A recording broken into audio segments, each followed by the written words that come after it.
speak of the fact that you're a defender, of the judiciary, and the judiciary acts, as a human rights, watchdog. Now, 2 weeks ago, UPND Lusaka Province Chairperson Anderson Banda said that the judiciary is a disappointment, looking at how it is handling various cases of alleged corruption.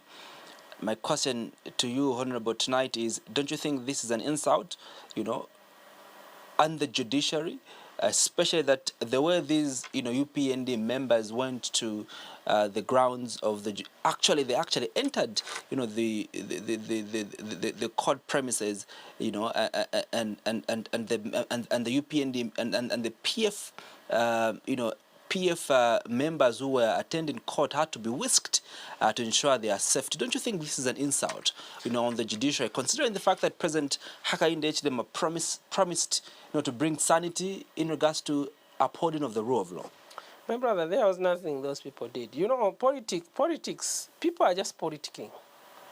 The law is there. Is there a law that stops a UPND member from accessing the courtroom? What is an offense is to beat somebody or to attack somebody. Was anybody attacked? Is there a law stopping a member, if I'm a member of the UPND, accessing a courtroom? Is that illegal? Of course, those are just cheap politics being propagated. So there was nothing wrong that the provincial youth chairperson for Lusaka did, Anderson Banda. There was nothing wrong. And describing the judges as a disappointment, there's nothing wrong with No, he did not describe judges to be disappointed. He says some judicial officers are a disappointment in the fight against corruption. He is entitled to freedom of expression, and there's nothing wrong. He is a taxpayer. Every Zambian has a right to comment on the Zambian parliament, to say the Zambian parliament is a disappointment. There's nothing wrong. There's nothing insulting. He has his reasons for expressing the disappointment. He's a taxpayer. You cannot expect the judiciary to be above criticism. The judiciary and their judicial decisions are amenable to criticism. There's nothing insulting if I tell you that your work that you have done as a journalist is poor. It can't be an insult. Everybody, the presidency has been criticized. The legislature has been criticized. The judiciary should be criticized because they are not above the law. They are within the law. We love the judiciary. We appreciate their work, but their decision is subject to scrutiny by the Zambian people, and he was within the You seem to be very uncomfortable on how the judiciary is handling some, corruption cases. Why? That's his opinion. You see, we all hold opinions. There are people who tell you that I'm happy with the way you are dressed. People say I'm not happy because you haven't combined the colors properly. There are issues about the judiciary now, in the manner in which some of judicial officers, like I've already indicated, I've told you about the Concord. I've told you also of the conduct of certain judicial officers like the Office of the National Prosecution Authority under the Office of the DPP to enter nore prosquai in the case of Miringolungu and grant or confer immunity upon this officer, this person from prosecution. I am a member, a citizen of this country. I have the right to question the DPP because the DPP is a worker for us, the people of Zambia.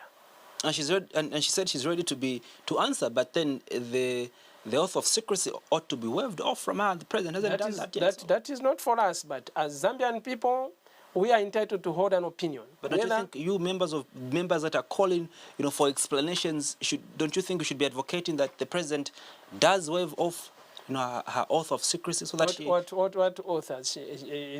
She wrote to the president. Did she write to the president when she was giving that immunity to Miringolungu? You cannot ask ask the president to give you, to waive whatever. When you were doing that, you didn't ask for that. So that is politics, my brother. This is what we call civil service politics. There's also politics in the civil service. I want to say something. I need the oath of secrecy.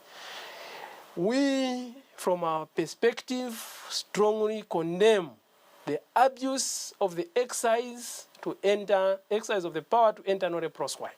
That power has been abused for a long time. My clients have been detained over and over and only to be released. And some have been compensated on this, been compensated on. Government is being sued left, right, center because of indisciplined civil servants, indisciplined persons that are entrusted to exercise power on behalf of the people of Zambia. We cannot support indiscipline in the civil service. Every officer who decides to take a decision to detain, to prosecute, must have evidence. You cannot prosecute a person and turn up and say there's no, the witnesses have not come. Very recently, 7 accused persons have been languishing in jail over 9 months. Walked to freedom on an allegation of murder, murdering persons they never even saw. These people are found in their homes and picked, beaten, tortured, and said you murdered some 2 people in Kanyam. You can imagine the level of impropriety in the exercise of public authority.